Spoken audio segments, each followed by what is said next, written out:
Assalamualaikum warahmatullahi wabarakatuh. Perkenalkan, nama saya Muhammad Febrianto dengan NIM 14026220058. Di sini saya akan memaparkan video micro teaching saya tentang keanekaragaman hayati sintak 3. Selamat menyaksikan.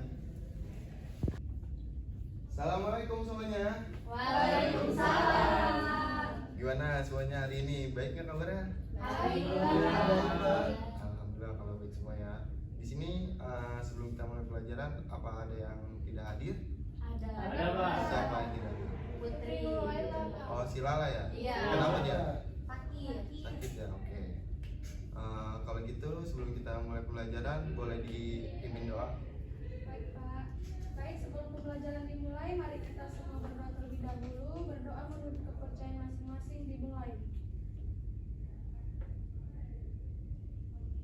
Berdoa selesai. Oke, terima kasih Wawa atas doa memimpin doanya. Selanjutnya di sini ada yang tahu nggak Bapak mau ngapain hari ini? Kuis. Masa aku sama main game. Kemarin kan udah dikasih tahu hari ini kita akan presentasi. Nah, sebelum presentasi Bapak ingin membimbing kalian untuk presentasi hari ini. Nah, presentasi kali ini nanti dimulai dari kelompok 1, 2, 3 yang kemarin sudah dicari datanya. Lalu nanti ada setelah presentasi nanti bisa ditanya jawab, sesi tanya jawab. Oke, mengerti nggak semua? Oke, bisa langsung aja. Untuk kelompok 1 bisa untuk presentasinya.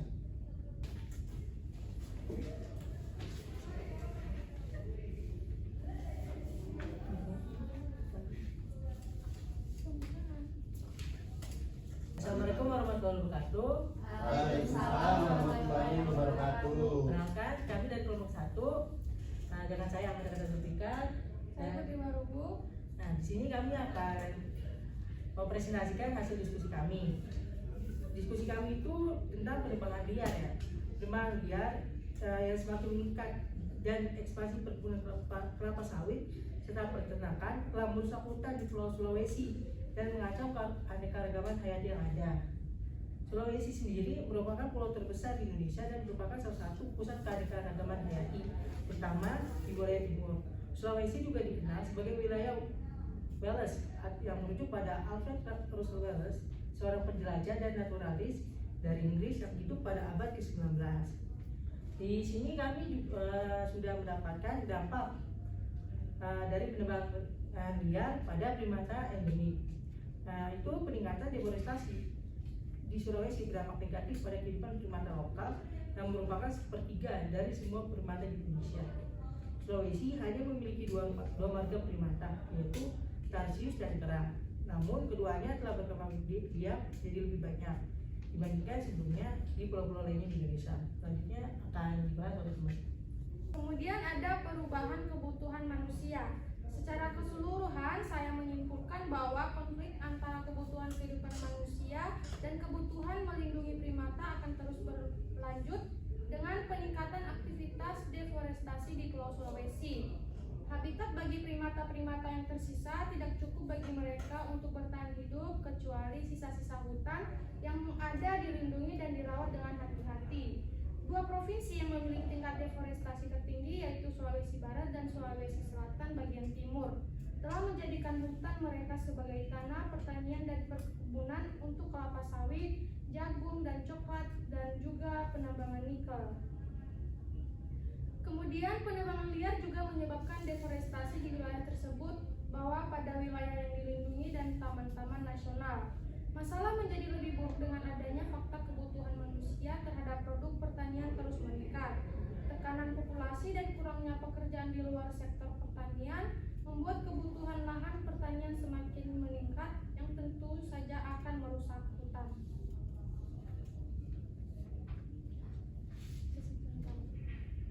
Sekian dari kelompok kami. Adakah yang ingin bertanya? Saya ingin bertanya. Baik, ulang terlebih dahulu. Oke. Saya perwakilan dari kelompok 2 ingin memberikan pertanyaan bagaimana peningkatan kebutuhan manusia terhadap produk pertanian seperti kelapa sawit, jagung, coklat, dan nikel berkontribusi pada tekanan terhadap sisa-sisa hutan yang masih ada di Pulau Sulawesi. Seperti itu. Baik, lanjut lagi. Silakan Siva. Saya perwakilan dari kelompok 3 ingin memberikan pertanyaan. Apa konflik utama yang muncul antara kebutuhan manusia dan kebutuhan melindungi primata di Pulau Sulawesi, khususnya terkait dengan peningkatan aktivitas? Nah, baik, sebelumnya berikan kami untuk berdiskusi terlebih dahulu.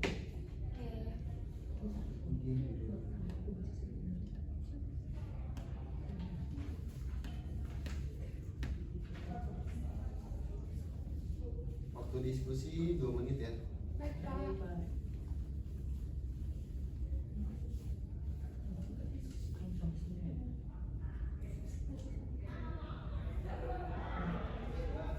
Oke, kalau udah bisa langsung dijawab aja. Oke, untuk pertanyaan kedua ya. Nah, jawaban kami itu ekspansi perkebunan dan lahan pertanian. Permintaan yang tinggi akan kelapa sawit dan produk pertanian lainnya mendorong ekspansi perkebunan dan lahan pertanian. Yang kedua, lahan hutan seringkali dikonversi menjadi perkebunan kelapa sawit, jagung atau tanaman lainnya untuk memenuhi kebutuhan pasar. Yang kedua, deforestasi untuk perkebunan kelapa sawit. Kelapa sawit merupakan salah satu komoditas utama yang menyumbang deforestasi terbesar di Pulau Sulawesi. Hutan primer sering dibuka dan diubah menjadi kebun kelapa sawit, menghilangkan habitat asli dan menggantinya dengan monokultur perkebunan sawit. Yang itu pertumbuhan industri pertanian. Peningkatan kebutuhan manusia terhadap produk pertanian tercermin dalam pertumbuhan industri pertanian di Pulau Sulawesi. Lahan hutan diambil untuk pembangunan infrastruktur pertanian dan fasilitas pendukungnya seperti pabrik pengolahan kelapa sawit. Nah, selanjutnya itu penambangan nikel dan dampak lingkungannya. Nah, permintaan akan nikel untuk keperluan industri mendorong aktivitas penambangan yang berlebihan. Selain itu, penambangan nikel dapat menyebabkan deforestasi, penggalian tambang terbuka dan degradasi lingkungan. Ini memperburuk tekanan terhadap sisa-sisa hutan yang masih ada. Itu fragmentasi habitat dan isolasi populasi. Ekspansi perkebunan dan pertanian dapat menyebabkan fragmentasi habitat, memotong dan memisahkan sisa-sisa hutan. Hal ini dapat mengisolasi populasi flora dan fauna, termasuk primata yang membutuhkan habitat yang terhubung untuk keberlangsungan hidup dan perkembangbiakannya. Terakhir, kurangnya perlindungan lahan konservasi. Tingginya tekanan untuk penggunaan lahan pertanian mengurangi ketersediaan lahan untuk pelestarian dan konservasi. Dan sisa hutan yang masih ada seringkali tidak memiliki status perlindungan yang memadai, sehingga meningkatkan risiko kerusakan lebih lanjut. Apakah sudah terjawab pula? Sudah terjawab, terima kasih kelompok 1. Baik, saya akan menjawab dari kelompok 3. Jadi jawabannya itu hampir sama ya dengan yang sebelumnya tadi, yaitu yang pertama itu ada lahan pertanian dan perkebunan. Pada kebutuhan manusia, pertumbuhan populasi dan kebutuhan akan lahan pertanian memicu konversi hutan menjadi lahan pertanian dan perkebunan. Kemudian perlindungan primata. Peningkatan aktivitas tersebut mengancam habitat alami primata dan keanekaragaman hayati di dalamnya. Yang kedua ada ekspansi perkebunan kelapa sawit dan pertanian. Pada kebutuhan manusia, permintaan tinggi terhadap produk pertanian seperti kelapa sawit, jagung, dan coklat mendorong ekspansi perkebunan dan lahan pertanian. Yang kedua ada perlindungan primata. Ekspansi ini menyebabkan hilangnya habitat dan koridor ekologis yang sangat penting bagi primata lokal. Yang ketiga ada penambangan nikel.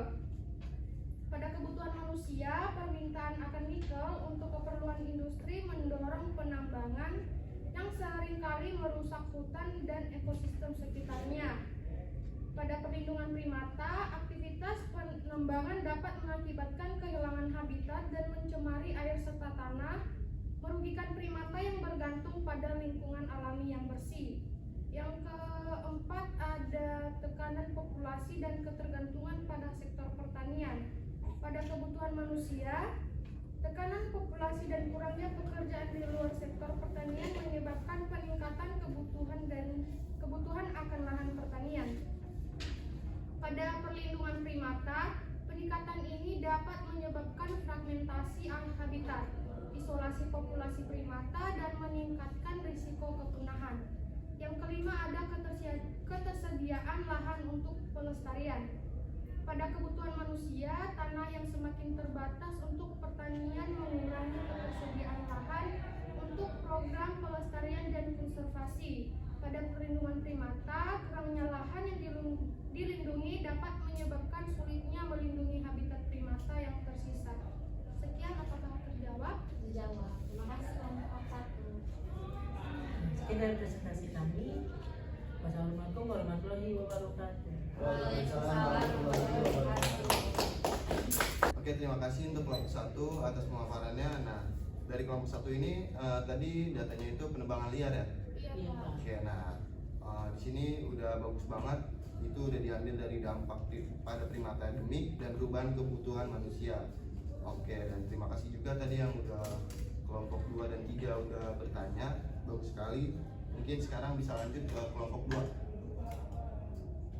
Assalamualaikum warahmatullahi wabarakatuh. Waalaikumsalam warahmatullahi wabarakatuh. Kami dari kelompok 2 izin untuk mempresentasikan hasil pembahasan dari yaitu pemburuan liar, yaitu ada saya sendiri Kaila Fitri Sabrina, ada saya Ulan Jana. Saya Muhammad Akbar Al-Bahri.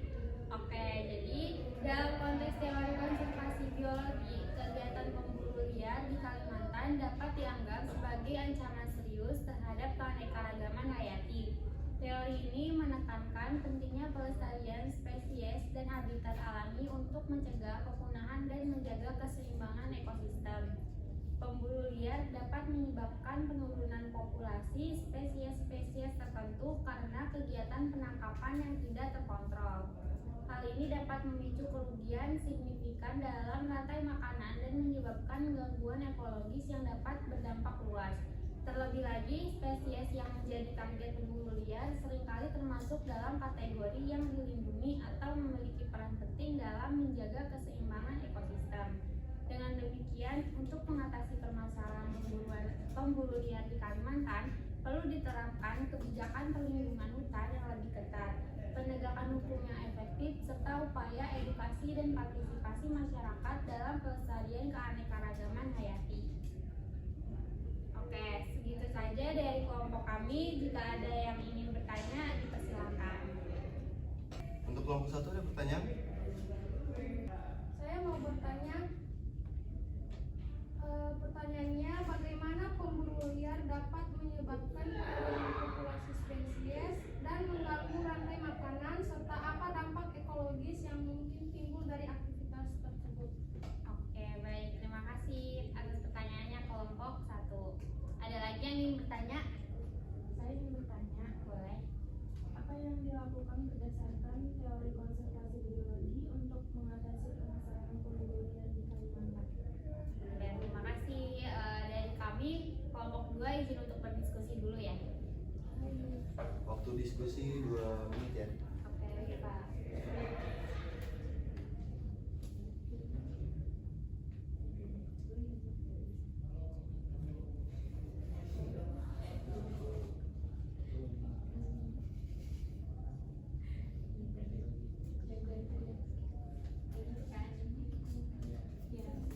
Iya, itu bukan.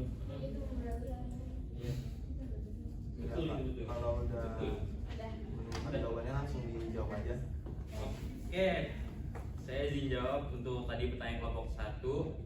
Jadi, pemburu liar dapat mengakibatkan penurunan populasi spesies dan gangguan rantai makanan melalui penangkapan yang tidak terkontrol, terutama terhadap spesies yang kritis atau penting dalam ekosistem. Dampaknya melibatkan perubahan ekologi, termasuk gangguan terhadap migrasi, peningkatan spesies, invasi, perubahan habitat, dan resiko kepunahan lokal. Penting untuk menerapkan kebijakan perlindungan yang ketat untuk menjaga keberlanjutan ekosistem. Apakah terjawab kelompok 1? Terjawab. Kasih. Oke, sama-sama. Izin saya menjawab pertanyaan dari kelompok 3.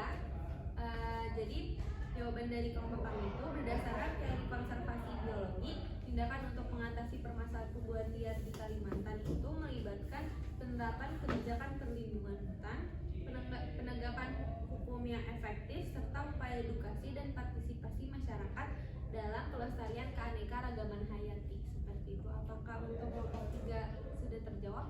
Terjawab. Terima kasih kelompok 2. Ya, sama-sama. Oke, sudah dicukupkan kelompok 2. Terima kasih atas pertanyaan-pertanyaannya. Assalamualaikum warahmatullahi wabarakatuh. Waalaikumsalam warahmatullahi wabarakatuh. Oke, terima kasih untuk kelompok 2 atas pemaparannya. Tadi Bapak sudah mendengar ya, bahwa kelompok 2 ini membawa pemburuan liar ya. Iya, Pak. Oke, pemburuan liar di Kalimantan daerahnya. Nah, mungkin selanjutnya bisa dilanjut untuk ke kelompok 3.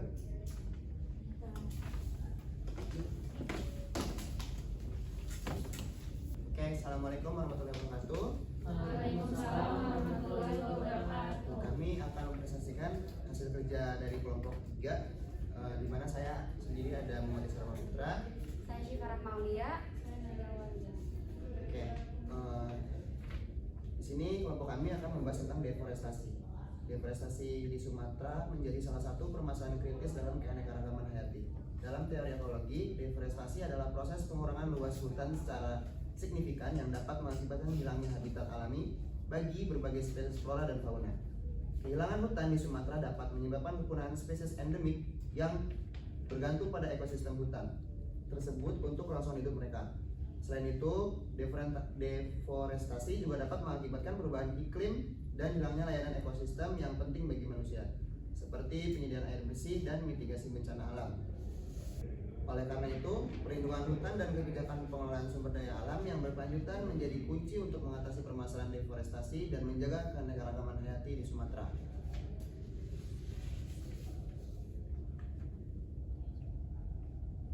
Oke, itu dia hasil diskusi dari kelompok 3. Apakah ada yang ingin bertanya? Ya, Pak. Oke, boleh silahkan. Nah, saya perwakilan dari yang 1, saya ingin bertanya, apa dampak langsung deforestasi di Sumatera terhadap manusia, terutama terkait dengan perubahan iklim dan hilangnya layanan ekosistem? Oke, ditampung dahulu ya. Yang lain apakah ada yang ingin bertanya lagi? Saya mau bertanya. Oke, silakan. Saya perwakilan dari kelompok 2 ingin memberikan pertanyaan bagaimana peran kebijakan pemerintah dalam menjaga keanekaragaman hayati dan mengelola sumber daya alam di Sumatera. Oke, izinkan kami untuk diskusi dulu ya, Pak. Waktu diskusi 2 menit ya. Oke. Oke, baik Pak.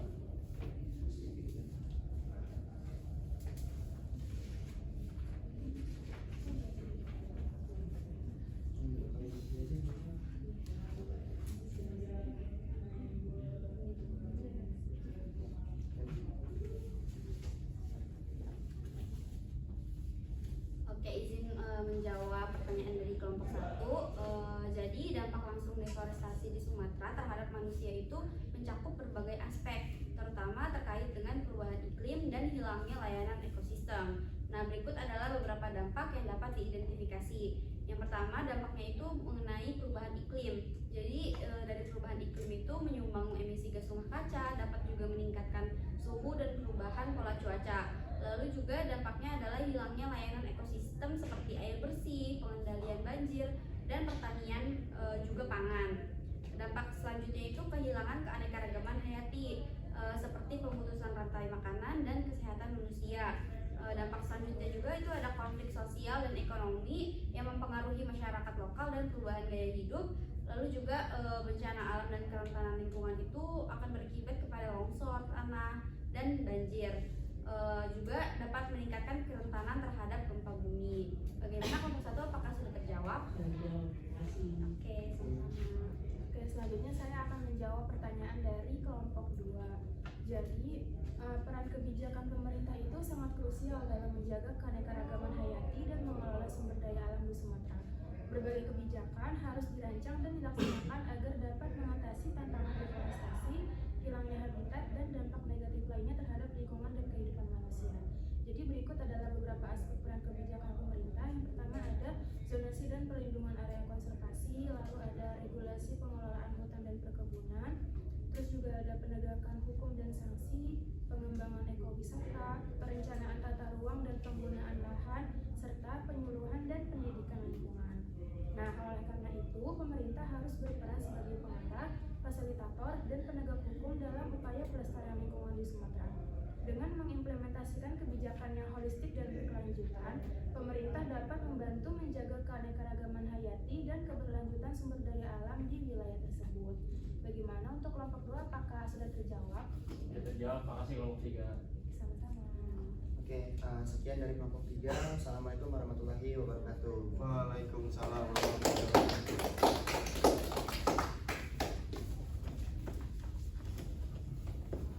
Oke, terima kasih atas pemaparannya kelompok 3. Tadi kelompok 3 juga membawakan deforestasi ya. Iya Pak. Nah, deforestasi juga di sini juga dari salah satu daerah yaitu Sumatera. Nah, untuk kelompok juga tadi pertanyaannya juga udah bagus, mempertanyakan apa sih peran pemerintah untuk deforestasi ini. Nah, peran pemerintah itu kayak seperti ya, zonasi perlindungan area konservasi, terus regulasi pengelolaan hutan dan perkebunan, lalu ada penegakan hukum dan sanksi. Oleh karena itu pemerintah harus berperan sebagai pengarah, fasilitator dan penegak hukum dalam upaya pelestarian lingkungan di Sumatera begitu. Oke, mungkin untuk presentasi hari ini Bapak cukupkan. Mungkin untuk presentasi hari ini bisa Bapak nilai nanti, lembar jawabannya Bapak bawa dulu, dan Bapak ingin menambahkan sedikit tentang presentasi kalian. Jadi permasalahan flora dan fauna yang umum terjadi ada hilangnya habitat, contohnya seperti kalian sebutkan tadi yaitu kepunahan populasi dan penebangan liar serta pemburuan liar. Nah, selain yang sudah kalian sebut tadi, ada juga masalah terhadap iklim, yaitu adanya perubahan iklim. Dari adanya perubahan iklim itu akan mempengaruhi suhu, pola hujan, dan juga cuaca. Jadi organisme yang hidup seperti makhluk hidup, hewan, dan tumbuhan akan beradaptasi kembali. Selain itu juga ada penyakit atau bisa disebut dengan wabah penyakit yang ditularkan antar hewan dapat menyebabkan kematian massal dan dapat mengakibatkan penurunan populasi. Sampai sini apakah ada yang ingin ditanyakan atau sudah paham? Baik, kalau sudah paham semua, mungkin Bapak cukupkan untuk pembelajaran hari ini. Untuk bahwa bisa dibimbing berdoa. Untuk mengakhiri pembelajaran kita pada hari ini, kita berdoa dimulai, berdoa selesai. Terima kasih Wawa atas memimpin doa. Mungkin itu saja dari Bapak, kurang lebihnya mohon maaf. Wassalamualaikum warahmatullahi wabarakatuh. Waalaikumsalam warahmatullahi wabarakatuh. Terima kasih Pak.